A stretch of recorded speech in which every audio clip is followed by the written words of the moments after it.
Hey, what's up, everybody? This is Brendan with Evoke Bike. Welcome back to part 2 with Lucas Bourgoyne. If you missed part 1, you probably want to catch up, get to know Lucas a little bit. And this one, as I said again, don't sleep on this young gun, 20-year-old. He has some really great thoughts on training, community, and just where he's going. Loved it. Lucas, thanks again, man. Hope you all enjoy the podcast. And if you're listening on Apple, we would greatly appreciate if you take 10 to 22 seconds out of your day, leave us a review, lets other people know that this is worthwhile to listen to so that they can get faster also. Have a great day. So you seem like a pretty motivated guy. What do you think, if you had to think about it, what's driving you the most in day-to-day life right now? I mean, you're a young dude who's 20, you've got a huge future ahead and a lot of things, I'm sure. What's kind of just pushing you along? Man, it's a simple and unsimple answer because I kind of unbox it myself as I go along. But as first one, for like through any sports, you like to win. You like to be a part of winning. And so at first it was winning, and that's what drove me and woke me up every morning to go out and work as hard as I could. And now, winning's still a big part of it. And you always try to just like work to be the best you can be and achieve the highest you can achieve. But now I'm starting to see the community that builds off of one united goal of like, all right, we have this talent, this person that's coming up, and like winning that jersey at nationals for me is cool. It's a great memory. But it's nowhere even near, the jersey's great. It's nowhere even near the ability the jersey has to unite people. And that's what I'm finding out. Like, this jersey's great, this jersey's cool, but give it all away for the ability to have that ability to bring a whole community together under one roof, whether you're beginner or you're elite racer, everyone like gravitates towards this. And like, it's beautiful to build a community off of that, and people that share in a shared interest as you. And I'd say that is what lately realizing that, and seeing just how kind of beautiful that is something I'm going to take now into my training. And when I wake up every morning and be like, that's what I want to do. I want to unite people for a common goal. Dude, that's incredible. I mean, I don't know, I've listened to a lot of champions, national champions talk about winning, and it's your reason of what you're seeing is very unselfish. I think building community is an amazing thing. Yeah. I think, when as an American cyclist, like, people that follow the big races, there's not a ton of American cyclists for everybody to cheer for. So to have one that has this idea of like, it would be amazing if you can go have this huge pro career, have a Gran Fondo, you see what some of these former pros are able to do when they come back. And I think it's really cool. Like you're saying, just having an event that includes everybody, whether you're trying to go complete the Gran Fondo, whether you want to go race, whatever. I mean, cycling just it brings so many different people of different backgrounds together, and it's just like, we just want to ride a bike together. So dude, that's super cool. Really, I love that. Habits, any good habits or bad habits that might affect positively or negatively your training or racing? Sleeping. Is this good or bad one? Sleeping too much? It's a good and bad one, because sometimes I can be so good at it and like, all right, 6 a.m. because the Texas heat is so bad. You got to get up at 6 a.m., out the door by 6:30. And so I'm like, yeah, go to bed at 10, right? And just like, yeah, I got this, super good. And then one night you realize you're up at 12:30 p.m. and you got to wake up at 6 a.m. and you're like, yeah.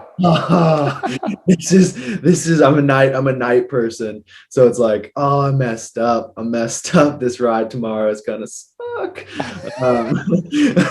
But yeah, man, it's a good and a bad, because I haven't quite nailed it down yet, but I can get decent at it. So Are most of your friends cyclists or non-cyclists, or is it a mix?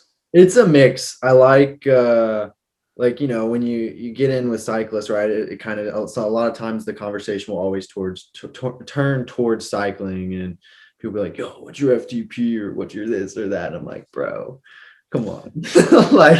like yeah, like we both can do power, it's cool, but let's, like, you're more than just a cyclist. Like, what do you do on the side? And so it's a mix. I have some really great cycling friends, and I have some really great non-cycling friends, and I like the balance because it keeps it good. It keeps it always interesting. So this one group keeps me grounded and focused, and the other group takes me outside my shell and is like, "Yo, let's go do something fun." And it's like, all right, let's do this. And so Yeah. yeah, it's good to have a balance of both, I think. And I love both communities, no doubt. What are your favorite non-cycling things? Jumping off of bridges into water, or high elevated surfaces into water. Okay. Big outdoors. Just like creeking. We have tons of creek streams in Austin. Just really just kicking back, relaxing, like being outside, even though I'm already outside so much. And then on the flip side, I'm outside so much, so sometimes I just want to sit inside like I'm like a mashed potato and just lay on the couch Yeah. for some time. I always feel bad when it's a nice day and like you come back from a long ride and you're just like hot and people want to chill outside. I'm like, damn, I just want to sit in AC right now. Exactly. I'm already a little burnt, so if we can just move this inside, that would be more than appreciated. So let's talk about nutrition a little bit. If you just mentioned like a 6:30 ride and you're getting up at 6, so are you eating before you go on these long rides or what are you doing? That is, if you meet anyone who knows me, my special talent is managing to prep for a whole bike ride, uh, eat a full 5 course meal breakfast, and get dressed and do all the biking stuff and ride to the start within 30 minutes of when I wake up. It's a talent. I'm very So your stomach, you're just good to go, like eat I it and have roll. iron. I have the most iron stomach you'll ever encounter. Yeah, we'll go. I'll literally wake up at 6 a.m. And then I will down like 3 pancakes caked in honey and peanut butter, and then go out for a 5 hour ride and just smash, and it won't be a problem. Uh, Wow. That so yeah, that's a talent for sure. That like makes me a little queasy thinking of it. it is my hidden talent, no doubt, that I'm very proud of. Cookie monster, basically. Exactly, exactly. What are you doing for on the bike during a race, Um, food my wise? so biggest thing for people is they don't understand how much you have to eat to succeed. If you miss an hour of eating in a race, it can, even the first hour when it's super easy, vitally crucial, because you're not eating or drinking for that hour, you're eating and drinking for the next hour, and a lot of times even the next day. Because if you're in a stage race and you mess up one day and don't eat or drink at all, you've essentially just tanked your holes. That next day is going to go really bad. And so I make these homemade mango coconut rice cakes a lot of times. Yeah, so good, Nice. so good. I'll take like 3 or 4 of those on, and they're big, so probably 300-400 calories, really dense, perfect balance of like uh, carbs, fats, and fibers, so that your body not only when you take it in, it like digests the carbohydrates, but not too quick that half of them get used and half of them just dissipate essentially into your body. You get that full, slow, almost like a slow breakdown. So your body gets to process everything. And then with that fiber and fats that slows the breakdown of carbohydrates in that thing, then when you're slamming gels in that same hour or having drink mix, it also helps make sure you're processing all of those carbohydrates as well. You don't have to have a delicious mango coconut rice cake, but make sure you're taking on some type of fat and fiber, not just straight gels and goos, because your body, if you don't have an iron stomach, you'll yak, and if you do have an iron stomach, you'll crack.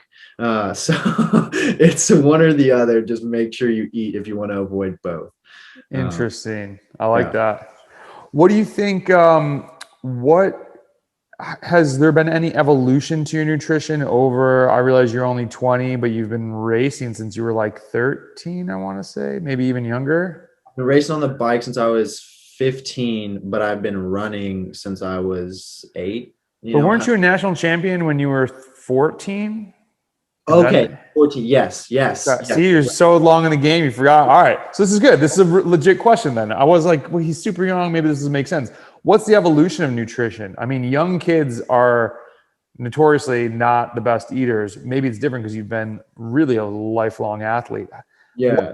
What is Lucas doing now versus, let's say, 5 years ago? So I'd say it pretty much hasn't changed because I come from like my dad was a runner at Baylor, like really high level miler. And so he always understood nutrition and stuff and like how important it is to your athletic performance. Mm-hmm. And so I'm only child. So there's a lot of focus on me in the house. And so it was always I would always, eat and do stuff right. And it kind of just got ingrained in me from a very, very young age. And so, yeah, it really hasn't changed all that much. I think the only thing that changed was maybe I got on protein powder and then got bigger. So Getting jacked. yeah, exactly.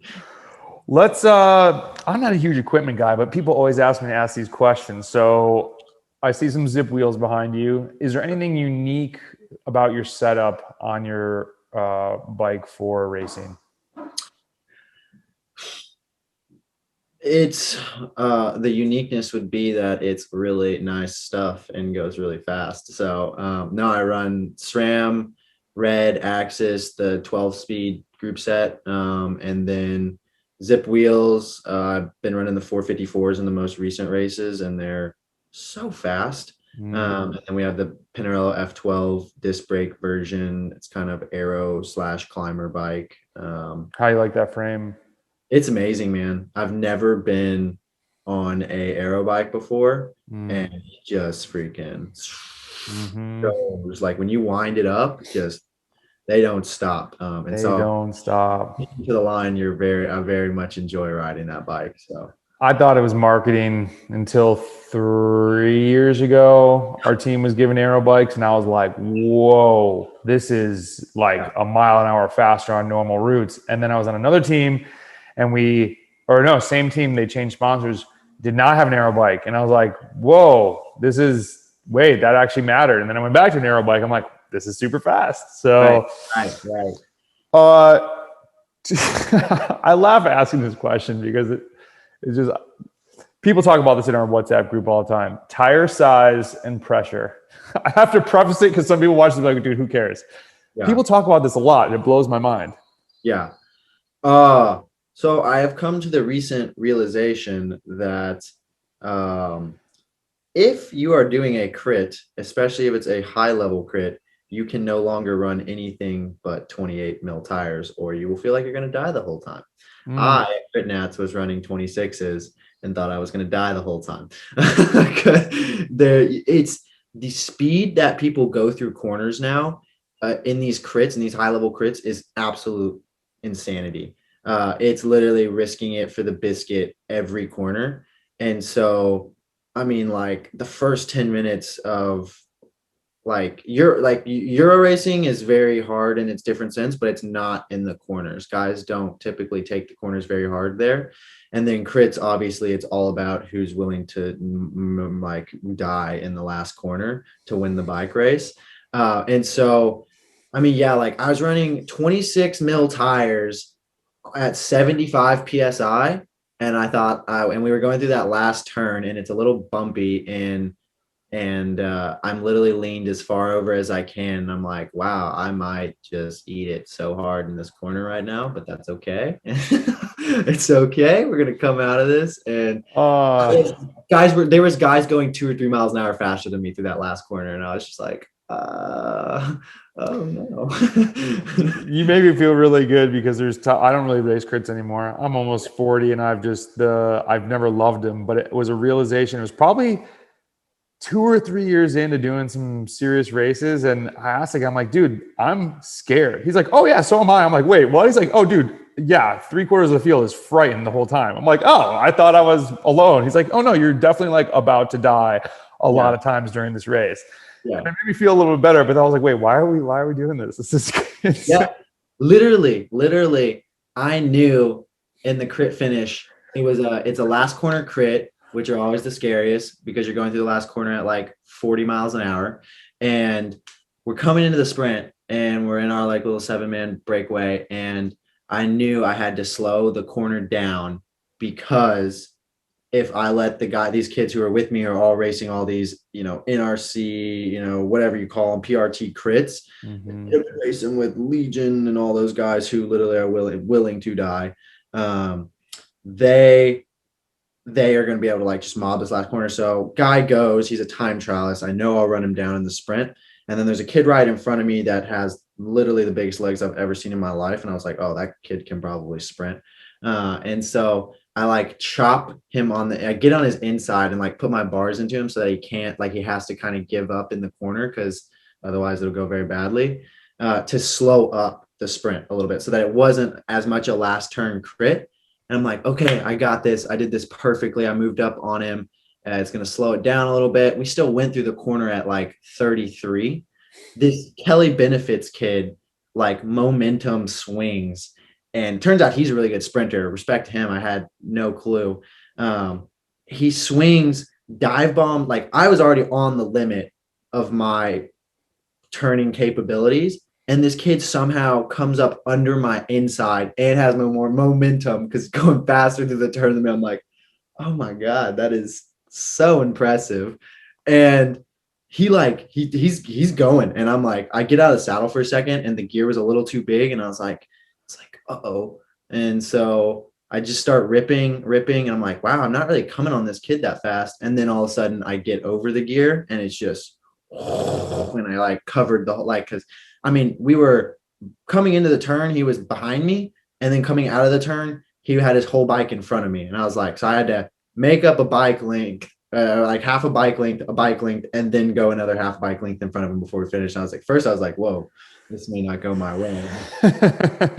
So depressing. Hearing that because he Yeah. was super bummed in the finish line picture, and there's a good reason why. He probably was like, "Oh my god, I got this," and then you Yeah. kind of Yeah. took. So. I had to come like just absolutely chugging. And luckily I got over the gear because if I hadn't got over the gear, it would have been, yeah, it just came. It was a high speed sprint. And so yeah, once it just started turning, I got the legs going and yeah, it was exciting. So racing wise, do you have any routines before a race to kind of help you get focused, ready to go?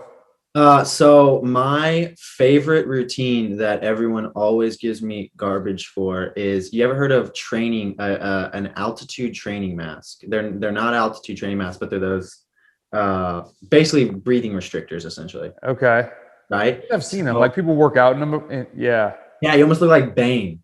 It yeah. has nothing to do with altitude. It literally just is like a weight for your lungs to make them force them to open up.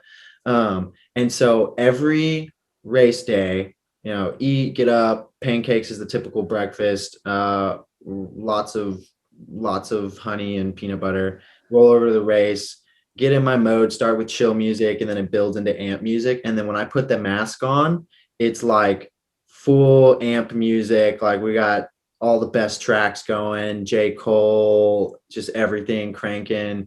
And I put this mask on and it just like I just go into the game zone and it forces me to like sometimes my lungs will feel gunky in the morning, just from allergies and whatnot. And it's like my all natural inhaler to get the lungs going. And whenever I do that, I feel and race so much better because like sometimes most of the times warm up isn't for your legs. I feel like it's for your lungs because if your lungs and your heart rate aren't ready to go, you're Hmm. in trouble. And so that's my like I'll just walk around the race and it's like all you hear is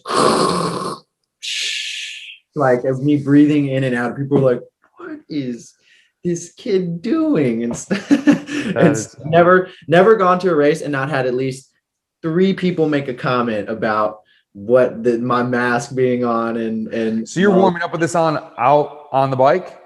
sometimes I'll put it on the bike if I'm really feeling like I need a little extra like lung expansion that day. But most of the time I'll sit in the car, pin a jersey up while this is on, and I'll leave it on for like 10-15 minutes. Because then also when you take it off, you're like, I'm like, it opens your lungs up, and then B, you're like, oh my God, there's so much oxygen in there. This is amazing.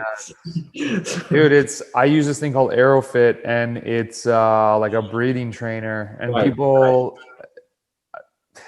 in 5 years, a lot more people will be worried about the respiratory side of sports. And Yeah. one guy commented to me kind of snarky. He's like, dude, if this works, why isn't everybody doing it? And I'm like, dude, everybody doesn't want to do all the little extra things. But before a race, just like you said, man, I've been in the car and I'm like, oof, my lungs do not feel like they don't feel ready to go. Then you do like a couple quick sessions. I'm like, damn, I'm so glad I did that.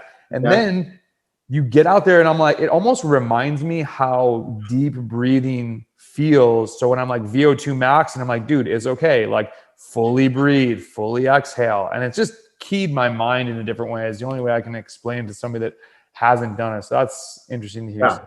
Mine is a Aerofit that instead just wraps around your whole face. Yeah, I like that. It makes me want to try and check one of those out. It'd be good for race mornings for sure. Yeah, for sure. What's your biggest goal race? Not even this year, in 3 years, 5 years, whenever. What are you trying to do? Put it out there on the internet. I am a very go with the flow kind of person, and every race is important to me. So I'd say my goal race is the next one that I'm trying to win. So it is the next one, and then the next one, and then the next one, and then 5 years down the road, it is also the next one. So I love that. yeah, I never want to come in feeling under. I don't care if it's a time trial or a mountain stage. It's that one. I'm gonna win that. I'm gonna go in with the mindset that I'm gonna win that one. And then when I get blasted out the back by 30 minutes, at least I'll have been hyped for the first, half of the race and still had a good time. This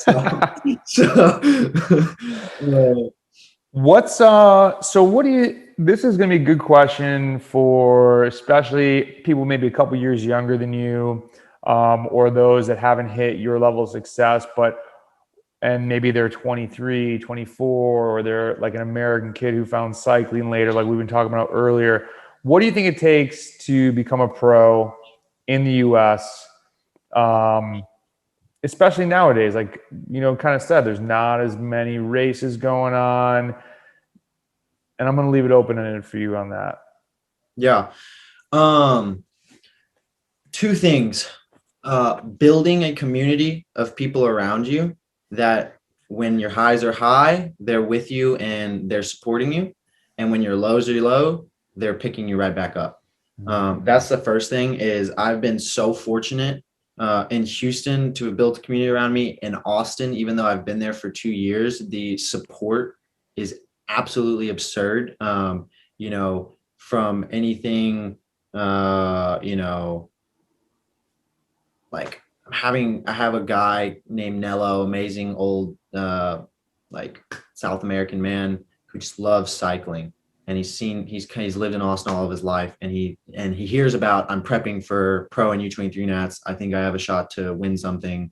Like I need all the help I can get, and it's just spread around. All of a sudden he just gets my number out of nowhere. He's like, hey, how can I help? He's like, I do motor pacing. He's said 60, 70, so he's been in the sport for 5 decades or something. Like, I can do motor pacing. I can drive behind you and have bottles so that you don't have to stop. We can do this or that. How can I help?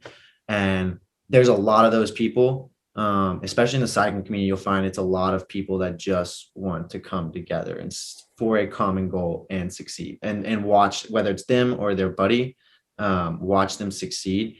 And so building that community around yourself and being charismatic and caring and going out and having fun with these people, not always being serious. Every ride isn't important. It's connections and people and and just building something bigger than yourself is way more important than getting in that extra 3 hour interval session sometimes. So that is step one, I'd say, because you need that to succeed and you need that to go far in the sport. And then step two is when everyone else isn't working, keep working. Um, and when it sucks, keep working. You're going to come through it. You're going to get better. So I'll just example. This season has probably been the toughest season to date run in that I've ever had. I lost my grandmother in November to COVID. And then in January, I got right at first week of January, I get hit head on by a car. I thought I ended up under the underside of the car, had like popped my shoulder out of socket, broken my wrist. My leg had been like was trapped under the wheel and was getting dragged along the ground, the front of my leg. I thought that was like in the heat of the moment, I was like, this is when I was going in, I was like, this is where it all ends. Then I like kind of come out of it and I'm screaming in pain. I'm like, okay, I'm still alive. And so I'm okay. And then they kind of, the car literally gets off of me essentially. And then I get up, and I get up, right. And I walk off there on my own. Well, maybe not. Maybe I got carried out of there. I can't remember, but I get out of this situation and I'm okay. It sucks. Yeah, my wrist hurts. Yeah, my leg hurts. Yeah, my body hurts. But keeping that, then you go, right. Okay, like I get back at it 4 or 5 days later. I'm hungry. I'm motivated. I'm on action. There's a level of excellence I'm expected to hold, right. And so I'm back on the bike after this 5 days later. I've put my bars way up in the air. I've got Aero bars to sit on, and I grind 20 hours a week on a trainer for 4 or 5 weeks, right? Just 3 hours every day. I couldn't do, longer than 3 hours, but I could do that every day. And so that's how you hit a 20-hour week. Boom, hit Europe, crash, crash, crash, crash, right? I literally crashed 3, 4 times in 3 months. And like, it almost felt like every race, right? Because just being in the wrong, like figuring out where the wrong place is, where the right place is to be. And I always seem to be in the wrong place, getting caught up, right? But I get up, just keep like, you're going to get knocked down 100 times. But if you get up 101, something beautiful on the other side is going to happen. And so I just kept getting knocked down and I just kept getting up and I said, I can do this. It's just skin. It's just this. And there was a very low point in there. It was my final crash in Europe, my last race in the spring block. So I've had 3 races, or I've had 3 crashes already. One was just a simple like fall over the bike, nothing bad. Second one was bad. I was in the caravan car runs me off the road. I end up with 4 stitches in my knee. Third crash, I think we were on the way to doing something very special while I had stitches in my knee. And then this kid just like, we're fifth wheel in the sprint and he just eats it right in front of me. And then fourth time, we're doing a pre-ride for this kind of like semi-classic style race. And I'm feeling really good. The mental's there. It's a really high level. Like we have Merlier and Deck and Colbert in the race. So, it's going to be really hard.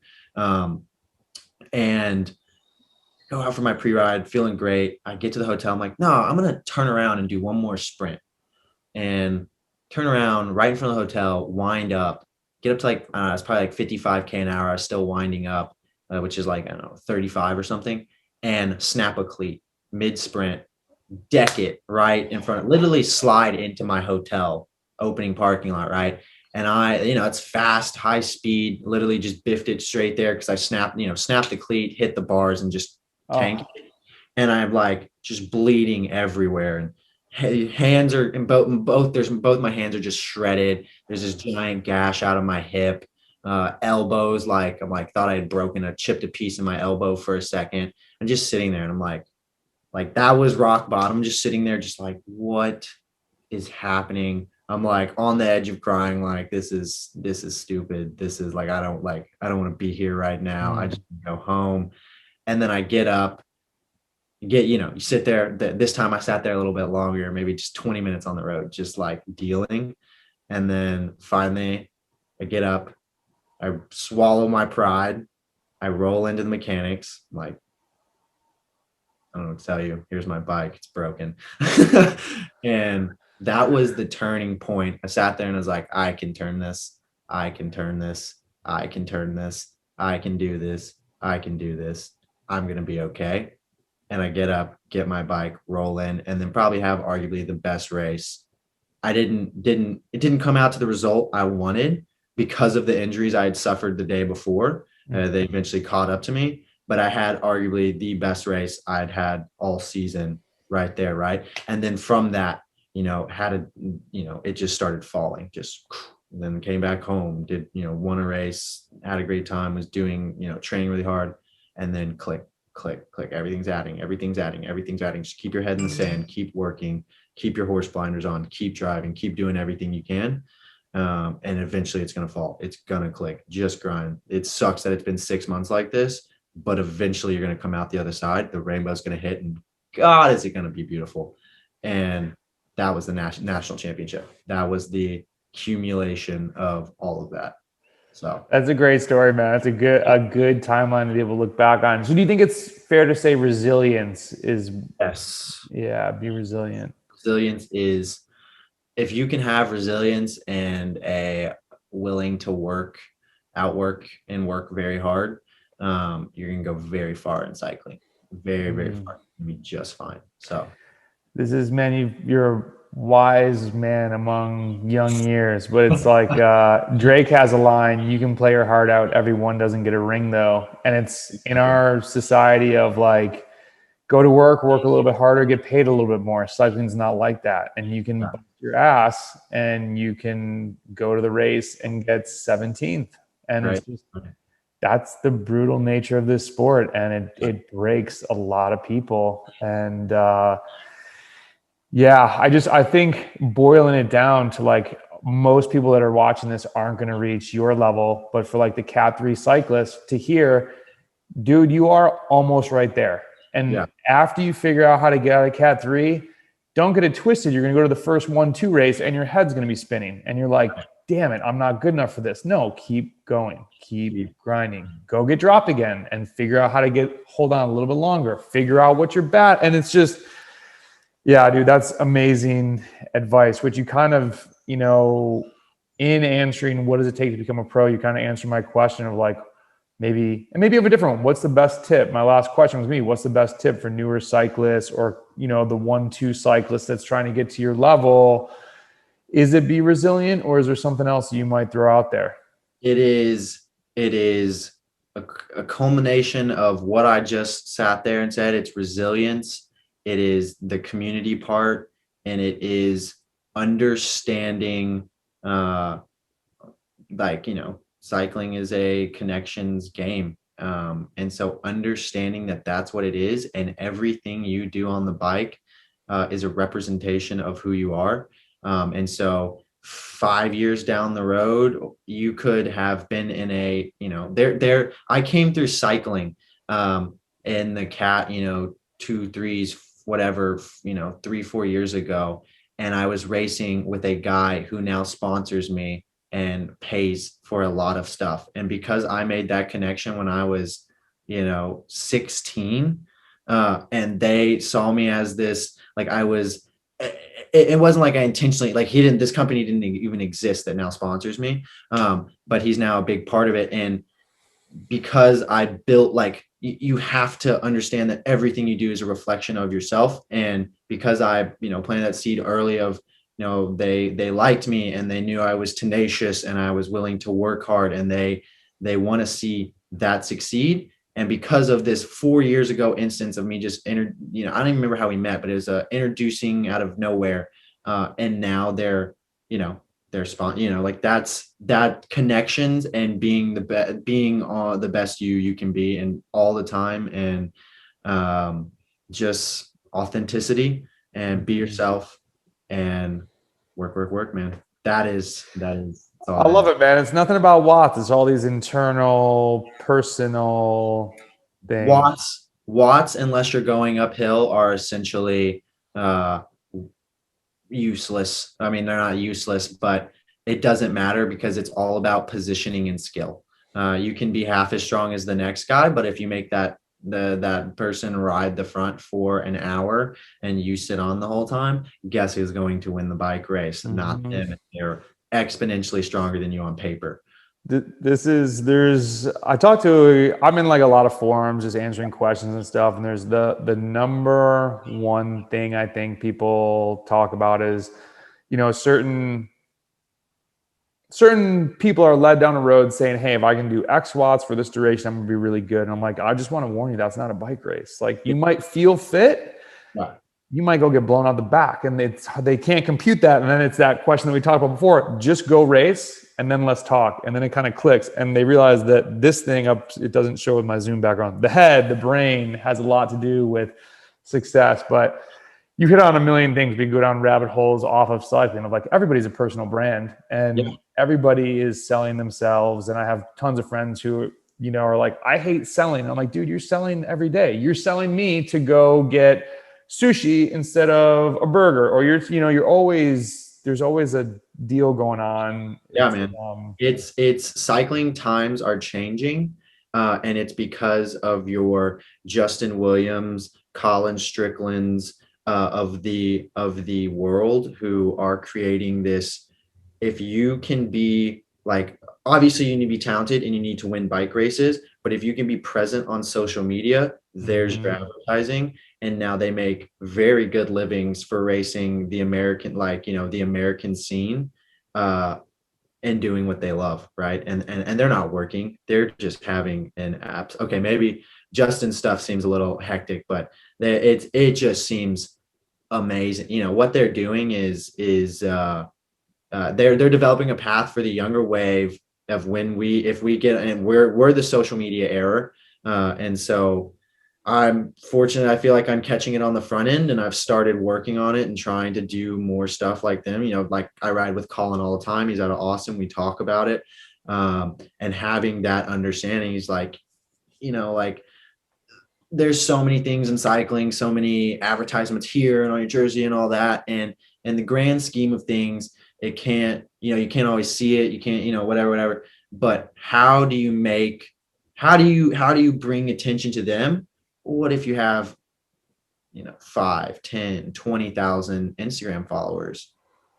That's your advertisement platform. Mhm. That is your and I've just started working on it 6 months ago, and it is tenfolding my marketability and my how, like, now I can legitimately go to sponsors and sit down with, like, for when I was in high school, maybe I had 1,000 followers and there's zero marketability there and whatnot. But with, I don't know, 6,500 on a minuscule scale of what those guys do, I can sit down and be like, yo, here's the stats. This is what I can do. It's not here. This is my growth rate. I project to be at 10K by the end of this year. Then at that growth rate, this is how many people I can expose you to, and all this crazy number crap that's awesome to look at, but not to talk about. That's your marketability. That is where cycling's going. That's where people are starting to catch on a little bit, and it's thanks to those guys. So It's Web 3.0 is an amazing thing. It's like it's changing our lives. We're like just scratching the surface on this thing, and it's. I mean, I think, and then COVID has changed one huge thing of now people realizing how much they can get done not going to an office, and so like we're still on the front end of like the technological revolution, and we won't bore people with this, but yeah, when we get a ride in, we'll chat about a ton of non-cycling stuff. I'm like, we can go down this other hour-long podcast oh yeah, on Web 3.0. Dude, yeah. this was awesome, man. Lucas, I can't thank you enough for doing this. Hope you have a great ride tonight in Texas, in Austin, and hopefully at some point I'd love to buy you coffee, get a ride in, cross paths somewhere. And dude, you have a lot of people rooting for you. You have an amazing head on your shoulders. Keep doing what you're doing. Huge things coming down the road for you. Super pumped to see that. Thank you so much for having me on the podcast. It was a blast. Very nice to meet you, man. You as And well. yeah, maybe I'll see you on here again one day soon. Yeah, there's a couple. I got to get down. I'm trying to think of. I'd want to do Hotter Than Hell one year Yeah, and never made it down there. There's something else. It wasn't Pace Bend, but At some point, I'll be in Texas. I'll be hitting you up. Yeah, I'm sure you know tons of biking people, but you need any help setting up some housing, I'd be more just reach out and I'd be more than happy to. Love it. Yeah. Thanks, Awesome. man. Well, I'll talk to you Enjoy later. the rest of the morning. Enjoy. Did you eat the pancakes yet, or is that on tap? Or it's getting a little late. I've been off this week. You know, that's my mental reset week for me. Okay. So it was actually an omelet this morning. You know, we Okay.